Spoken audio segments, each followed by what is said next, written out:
Hello दोस्तों, कैसे हैं आप सब। स्वागत है आप सभी का कॉमिक वर्ल्ड चैनल पर। तो चलिए दोस्तों, शुरू करते हैं राज कॉमिक्स में बाकेलाल सीरीज़ का अगला कॉमिक विशेषांक, जहर और अमृत।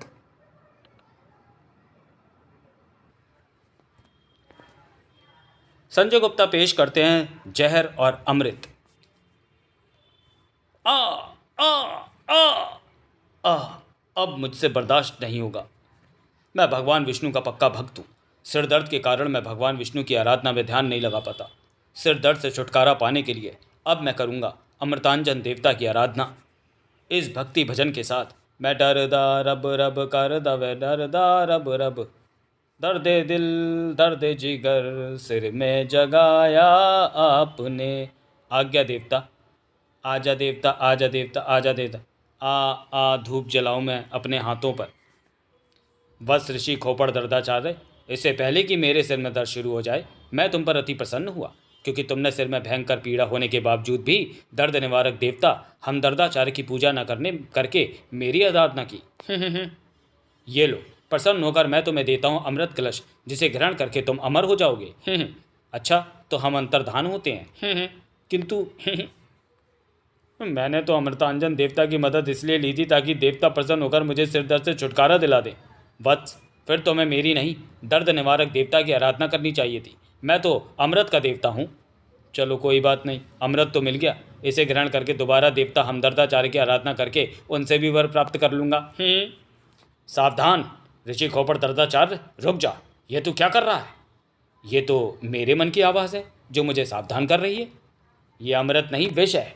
क्या मतलब? इसे ग्रहण करके तू अमर हो जाएगा, यानी कभी मरेगा नहीं। ये तो अच्छा है, मैं अपनी सारी उम्र भगवान का भजन करूँगा।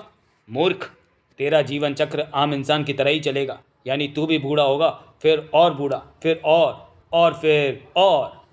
तेरी कमर झुक जाएगी, दांत झड़ जाएंगे, तुझे गठिया रोग लग जाएगा, आंखों से कम दिखेगा, कम सुनेगा, तू खाट से उठने लायक नहीं रहेगा।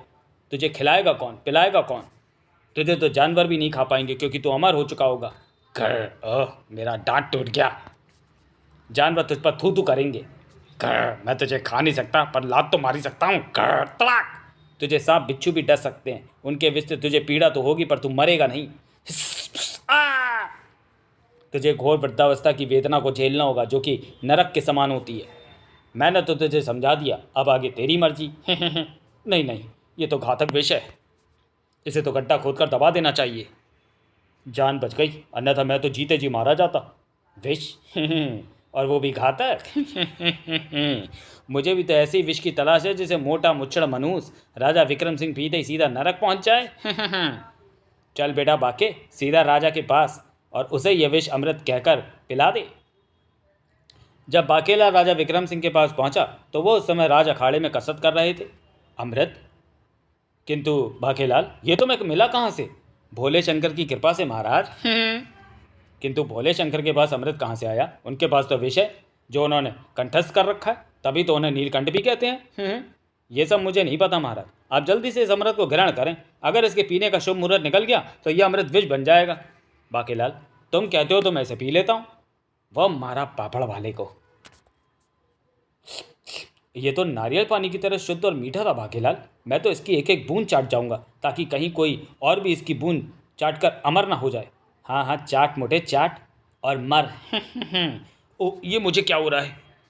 बाकी मुझे कुछ हो रहा है। कुछ नहीं हो रहा महाराज। जहर, मेरा मतलब अमृत अपना असर दिखा रहा है। अब गिरेगा मोटा कटे वृक्ष की तरह। वो गिरा। आ! राजा विक्रम सिंह के अखाड़े में गिरने के कारण जैसे पूरे राजमहल में भूकंप सा आ गया। भूकंप आ गया, कहीं महल ढह ना जाए, भागो। एक बार सोते में महाराज पलंग से गिर गए थे, तब भी ऐसा हुआ था। महाराज जैसा अखाड़े में कसरत कर रहे हैं, कहीं गिर तो नहीं गए? अबे हमें भी तो अस्तबल से खोलो। हम घोड़े हैं तो क्या हमें महल में दबकर मारने दोगे? अगले ही पल अखाड़े में भीड़ लग चुकी थी। चलो अच्छा हुआ सब लोग आ गए। मैं कह दूंगा कि कल महारानी जी से महाराज की फीकी लस्सी पिलाने को लेकर जो तू मैं हुई थी, उसी के दुख में महाराज ने जहर पीकर आत्महत्या कर ली। महाराज को क्या हुआ? मैं सच कह रही थी, भूकंप महाराज के गिरने से ही आया था। पिताश्री! किंतु इससे पहले कि बाकेलाल कुछ कह पाता, महाराज की काया अपना रंग बदल रही है। विष के प्रभाव से काया तो नीली पड़नी चाहिए थी। ये तो अभी जीवित है। बाकीलाल, महाराज को क्या हो रहा है? मुच्छड़ ने तो आंखें खोल दी। ये तो उठकर बैठ गया। बाकीलाल, मैं महाराज, आपको क्या हुआ? आपका शरीर पीलिया के रोगी की तरह जर्द क्यों पड़ गया है? ये पीलिया का पीलापन नहीं है सेनापति गुस्ताख, ये दिव्य आभा है अमृत की। मैं अमृत पीकर अमर हो गया हूँ। अमृत पीकर अमर? किंतु आपको अमृत मिला कहाँ से? मेरे लिए अमृत लाया था बाकीलाल। किंतु मैं तो जहर लाया था मोटे, कम का जहर भी पचा गया। बाकीलाल, आपके लिए विष तो ला सकता है किंतु अमृत नहीं। मेरा मतलब है महाराज कि आप अमर हो गए हैं। इस बात का पता कैसे चलेगा? तलवार से महाराज का सिर काट कर देख लो। राजा विक्रम सिंह के आदेश पर तुरंत तलवार वहां लाई गई और बाकीलाल के आदेश पर धार भी और तेज की गई। किंतु सिर काटेगा कौन? नहीं, ये नहीं होगा। अगर महाराज अमर नहीं हुए होंगे तो फिर क्या होगा? ठीक उसी समय राजमहल के पास ही की एक बस्ती में मिल गई पनवाड़ी की दुकान। मेरा नाम है विशैला, मैं विषपान करता हूँ। चल रहे पनवाड़ी, जल्दी से एक विषपान लगा। विषपान? मेरे पास देसी, बनारसी, इटारसी, सादा, मीठा, कत्थई, चुनई सभी तरह के पान हैं, मगर विषपान के विषय में तो मैंने कभी सुना ही नहीं। तेरे सुनने की तो ऐसी की तैसी मूर्ख पनवाड़ी। जिस तरह दूसरे पानों में गुलकंद, छोटी इलायची, सौंफ, सुपारी, ठंडक, कत्था, चूना, मिश्री इत्यादि डालते हैं, उसी प्रकार विषपान में विष डालते हैं। जल्दी से विषपान लगा, नहीं तो तुझे पान की तरह चबा जाऊंगा। किंतु मेरे पास विष नहीं है। तो ले, विष की जगह पर ये बिच्छू रख दे। बिच्छू ही! बिच्छू को देखते ही पनवाड़ी के होश हो गए गुम। विशाला को स्वयं ही लगाना पड़ा विषपान। ये रखा पान के पत्ते पर बिच्छू और ये बनाई पान की गिलोरी और गया विषपान मेरे मुंह के अंदर। ओ खाई के पान विशालगढ़ वाला, खुल जाए बंद कल का ताला, फिर तो ऐसा करे कमाल और सीधी कर दे सबकी चाल, कड़च कड़च हो राक्षस दलदल किनारे वाला। विष पान की मस्ती चढ़ गई। अब फिर से आरंभ करूं त्रिकाल विष की खोज, जिसकी गंध मुझे विशालगढ़ खींच लाई है। त्रिकाल का विष जो इन मानवों के लिए बहुत भयंकर है किंतु मेरे लिए अमृत है। त्रिकाल का विष चूस कर मैं अमर हो जाऊंगा। इधर महाराज की जय हो। महाराज रक्षा करे, राक्षस आ गया। क्या राक्षस? कहाँ है वो? अब मैं पहले उसे ही मारूंगा। कमबख्त राक्षस को भी इसी समय आना था, जबकि मोटा तलवार से अपना कलम स्वयं ही काट लेने वाला था। विशाला भी उसी दिशा में बढ़ा चला रहा था। चबड़ कड़च। महाराज, यही है वो राक्षस। क्या पता विशैला के ही हाथों लिखी हो मुच्छड़ की मौत। राजा विक्रम सिंह ने राक्षस को ललकारा। क्यों रे राक्षस, तू मेरी भोली वाली प्रजा को भयभीत क्यों कर रहा था? मरने के लिए तैयार हो जा। ओहो, तो तू यहाँ का सेनापति है और मुझे मारने आया है? सेनापति तो मैं हूँ दुष्टनाथ, यह विशालगढ़ के महाराज राजा विक्रम सिंह है। उफ! तुझे बीच में बोलने को किसने बोला? लेखा विषपान की विशैली पिचकारी। सेनापति तो मूर्छित हो गया महाराज। ये राजा भी है तो क्या मुझे ऐसे ही धमकी दे देगा? मैं भी इस दुष्ट की गर्दन कलम करता हूँ। जरा ठहर जा राजा, मुझे भी तो अपना खड़ग निकाल लेने दे। अब देखूंगा कि तू मेरी गर्दन कलम कैसे करेगा, या मैं तेरी। अब तू मरेगा। मैं तो कहता हूँ महाराज की तलवार फेंक दीजिए और ऐसे ही अपने गर्दन पर वार कर लेने दें, ताकि पता चल जाए कि आप अमर हुए हैं या नहीं। हाय, मेरा खटक टूट गया। मुच्छड़ की गर्दन से टकराकर खटक टूट गया। खटक टूट गया, खटक टूट गया, खटक टूट गया, खटक टूट गया। और मेरी गर्दन भी सही सलामत है। मोटे की गर्दन कटी क्यों नहीं? कहीं ये सच्ची मुच्ची ही तो अमर नहीं हो गया। दूसरी तलवार लाओ। ये लीजिए महाराज। अरे, राक्षस तो भाग गया। मैं त्रिकाल का विष पीकर लौटूंगा। क्या भाग गया? तो मैं होश में आता हूँ। नहीं, ऐसा अनर्थ बाकीलाल बर्दाश्त नहीं कर सकेगा। इसका अर्थ यह हुआ कि महाराज सचमुच अमर हो चुके हैं। वो लोटा कहाँ है? क्या पता उसमें अभी अमृत की एक आध बूंद बची हो, जिसे पीकर मैं भी अमर हो जाऊं। बाकी दे पुच्ची। बाकीलाल, तेरे राजा बनने की सारी उम्मीदों पर पानी फिर गया, क्योंकि अब तो मुच्छड़ मनुष्य कभी भी नहीं मरेगा। तूने उसे अमृत का सेवन कराकर अपने पैरों पर कुल्हाड़ी क्यों चलाई रे मूर्ख? लोटे में तो एक भी बूंद अमृत नहीं बचा। महाराज एक एक बूंद चाट गए। किंतु बाकीलाल, विष कलश अमृत कलश कैसे बन गया? नहीं नहीं, यह अमृत कलश हो ही नहीं सकता। मुच्छड़ अवश्य मेरे ही हाथों से मरेगा। बाकीलाल, मुझे भी वहाँ ले चलो जहाँ से तुम्हें यह अमृत कलश मिला था। ये मुझे नरक में से मिला था, चलोगे? बाकीलाल कलश लेकर वापस लौट पड़ा। खाली अमृत कलश लौटाने का बहाना बनाकर मैं वहाँ से चला आया हूँ, ताकि उस झूठे मक्कार ऋषि को ढूंढकर इसी कलश से उसकी खोपड़ी तोड़ सकूँ। यहाँ से ऋषि खोपड़ दर्दाचार्य को मैंने वापस लौटते देखा था। बस कमबख्त एक बार दिख जाए। वाह, कितने स्वादिष्ट और जहरीले सर्प हैं। स्वादिष्ट सर्प? इसका मतलब कोई वहां बैठे जहरीले सर्पों का भोजन कर रहा है। जहरीले ये मानवों व अन्य प्राणियों के लिए, क्योंकि हम तीनों के शरीर में त्रिकाल देव का जहर भरा है। त्रिकाल देव का जहर दुनिया का सबसे घातक जहर है। हाँ, अगर हम तीनों के डंकों का जहर बारी बारी से किसी प्राणी के शरीर में पहुंच जाए तो वो बर्फ की तरह पिघल जाएगा। त्रिकाल देव के विष का सामना तो देव और देवता भी ना कर पाएंगे, और तब तो बिल्कुल भी नहीं जब उन पर तीन तरफ आक्रमण होगा। इसलिए तो हमने त्रिकाल का विष बराबर बराबर मात्रा में बांट लिया है। अब हम करेंगे तीनों लोगों पर अपना अधिकार। अब हर और होगी हमारी जय जयकार। एक काल तुम धरती को अपना निशाना बनाओगे, दो काल तुम निशाना बनाओगे पाताल को, और मैं त्रिकाल आकाश में हिलाऊंगा इंद्र का सिंहासन। तो फिर चलो अपने अपने अभियान पूर्ण करने में जुट जाओ। इनके इरादे तो बड़े खतरनाक हैं। इरादे तो मेरे भी कम खतरनाक नहीं। अपनी राक्षस सेना को जगाने के लिए मुझे एक छोटा सा पोड़ की पढ़ियाँ यज्ञ करना होगा। उसके लिए मैं बनाऊंगा चांदी की लंका। 6 घंटों में पोड़ की पहियाँ यज्ञ पूर्ण होते ही युद्ध के लिए राक्षस सेना जाग जाएगी और उनकी चांदी की लंका का निर्माण भी स्वयं ही हो जाएगा। बेटे बाकेलाल, अगर इन तीनों राक्षसों का विष तू किसी बगर मुच्छड़ के शरीर में पहुंचा दे तो उसका शरीर बर्फ की तरह गल जाएगा। पोड़ की पहियाँ यज्ञ के लिए पक्षियों की आहुति देनी होती है। अब मैं वो मंत्र बोलता हूँ जिसके प्रभाव से पक्षी अपने आप आकर यज्ञ कुंड की अग्नि में अपनी आहुतियाँ देंगे। ओए काली तेरी गुल ते परांदा तेरा लाल नी आहो आहो। ओए रूप दी और रानी ये परांदे को संभाल नी आहो आहो। यंत्र के प्रभाव से पक्षी यज्ञ कुंड में आकर गिर रहे हैं। ची चू चू ची चा चा टी चू क्या। जब तक इसका यज्ञ पूरा हो मुझे मुच्छड़ को यहाँ लाने का जुगाड़ कर लेना चाहिए। लेकिन मोटा तो अमृत पीकर अमर हो गया है। नहीं, ये बकवास है। इस कलश में अमृत नहीं हो सकता। विशैला के खटक की चोट विक्रम सिंह को किसी और कारण से नहीं लगी होगी। मैं तो ये सोच भी नहीं सकता कि मोटा अमर हो गया है। मुझे पूरी उम्मीद है कि त्रिकाल का जहर अवश्य विक्रम सिंह की छुट्टी कर देगा और विशालगढ़ का राजा मैं बन जाऊंगा। हाँ। इधर बाकेलाल राजा बनने के ख्वाब देख रहा था और इधर राजा विक्रम सिंह भी देख रहा था एक अजीबोगरीब स्वप्न। महाराज सांप।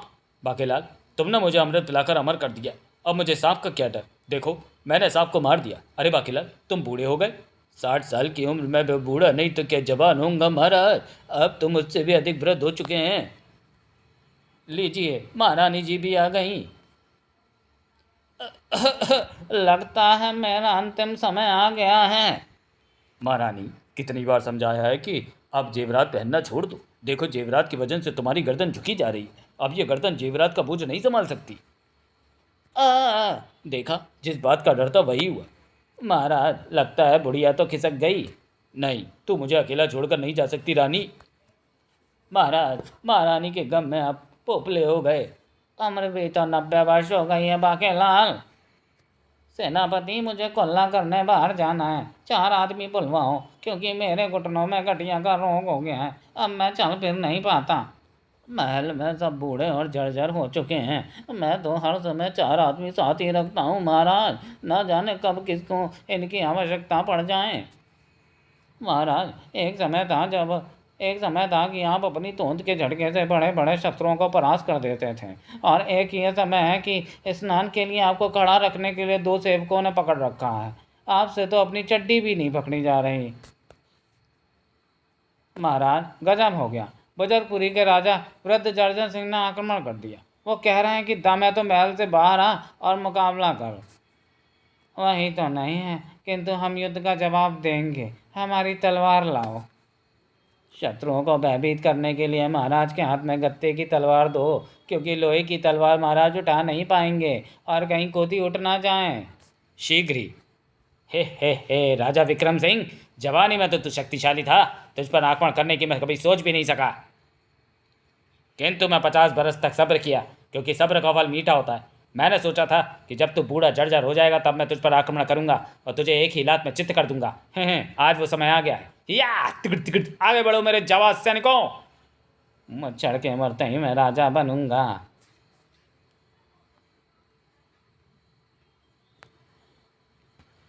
मेरे बहादुर सैनिकों, आगे बढ़ो और शत्रुओं को मजा चखा दो। महाराज को क्या पता कि ये अब बहादुर नहीं रहे, क्योंकि विशालगढ़ पर आक्रमण करने से सभी राजा डरते थे, इसलिए नए तरुण सैनिकों की भर्ती नहीं की गई। ये सारे वही पुराने सैनिक हैं मेरे जमाने के, जिन्होंने खिजाब लगाकर बाल काले कर रखे हैं,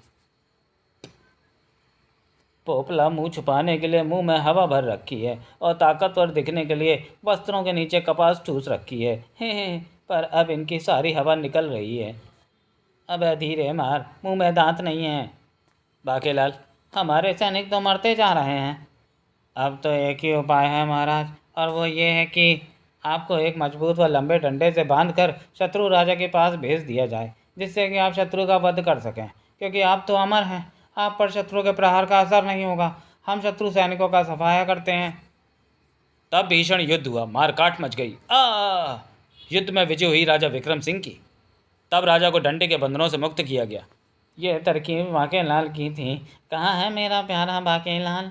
किंतु जवाब देने से पहले ही, अरे, ये दोनों तो घायल हैं, ये दोनों तो मर गए। मेरा बाकेलाल कहाँ है? सेनापति मरा पड़ा है, मेरे सारे सैनिक भी मारे गए। मुझे ये शाप मिला हुआ था राजा विक्रम सिंह की, मैं जहाँ पर मरूंगा वहाँ पर राजा प्रजा सब मारे जाएंगे। और मेरा प्यारा बाकेलाल भी मरा पड़ा है।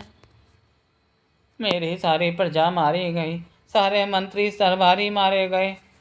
क्वाक, आज से हम महल में चक्कर चलकर रहेंगे। क्वाक, ची ची, एक कक्ष में हम रहेंगे। पूरे विशालगढ़ में मैं अकेला रह गया। मुझे भोजन कौन बना कर खिलाएगा? मुझे कुल्ला स्नान कौन करवाएगा? मेरे गंदे वस्त्र कौन बदलेगा?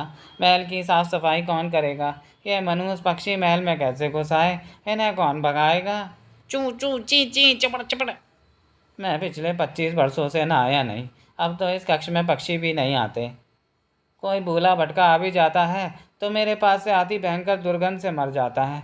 हे भगवान, मैं कब से मौत मांग रहा हूँ, मुझे मौत क्यों नहीं आती? किंतु मुझे मौत नहीं आ सकती, क्योंकि मैं तो अमर हो चुका हूँ। नहीं, मुझे अमरता नहीं चाहिए, मुझे मौत चाहिए। मुझे अमरता नहीं चाहिए। प्यारे बाकेलाल, कहाँ है तू? मुझे अमर नहीं होना। राजा विक्रम सिंह हड़बड़ा कर उठ बैठे। बाकेलाल, तुम जीवित हो? मरना तो तुझे मुच्छड़ मनुष्य, मैं क्यों मरने लगा? मुझे तो विशालगढ़ का राजा बनना है। महाराज, शायद आप कोई भयानक स्वप्न देख रहे थे। हाँ बाकेलाल, मैंने सचमुच एक बहुत भयंकर सपने देखा है। इस सपने ने मुझे अमर होने की त्रासदी दिखा दी है। बाकेलाल, तुमने मुझे अमृत पिलाकर अमर बना दिया, किंतु मुझे अमर नहीं बनना। मुझे अमृत के प्रभाव को नष्ट करना है। बाकेलाल, कुछ भी करो, किंतु फिर से मनुष्यों की सामान्य श्रेणी में लाओ। लो, कर लो बात। मैं तो यही सोचकर परेशान हो रहा था कि मुच्छड़ मनुष्य को किस बहाने से एकाल का विष बड़ा डंक लगवाऊं। मुच्छड़ ने खुद ही मेरी परेशानी हल कर दी। अगर मैं इसे ये बता दूं कि एकाल, दो काल, त्रिकाल का विष ही अमृत के प्रभाव को नष्ट कर सकता है, तो मोटा उनके डंक खाने को तैयार हो जाएगा। बाकेलाल, तुम क्या सोच रहे हो? मेरा अमरत्व अमरत्व समाप्त करने के लिए तुम्हें कोई ना कोई तरकीब निकालनी होगी। तुम्हारे शंकर भगवान तुम्हें कोई ना कोई राह अवश्य बताएंगे। महाराज, मैंने तो आपकी व राज्य की भलाई के लिए ही आपको अमृत लाकर दिया था, किंतु अगर अमरत्व नहीं चाहते हैं तो फिर ठीक है, मेरे पास उसे नष्ट करने का भी उपाय है। क्या सच? जी हाँ महाराज, अमृत सुखाने के लिए आपको चाहिए त्रिकाल का विष। किंतु त्रिकाल का विष मुझे कहाँ पर मिलेगा? त्रिकाल का विष 3 राक्षस भाइयों एकाल, दो काल और त्रिकाल के डंकों में भरा है। आपको उन तीनों के डंक झेलने पड़ेंगे। मैं डंकों की पीड़ा झेल लूँगा बाकेलाल, किंतु बुढ़ापे की पीड़ा सही ना जाएगी। तो तैयार हो जाइए महाराज। तो चलिए दोस्तों, वीडियो को यहीं समाप्त करते हैं और मिलते हैं बाकेलाल के कॉमिक विशेषांक जहर और अमृत के दूसरे और अंतिम भाग में अगले वीडियो में। तब तक के लिए धन्यवाद।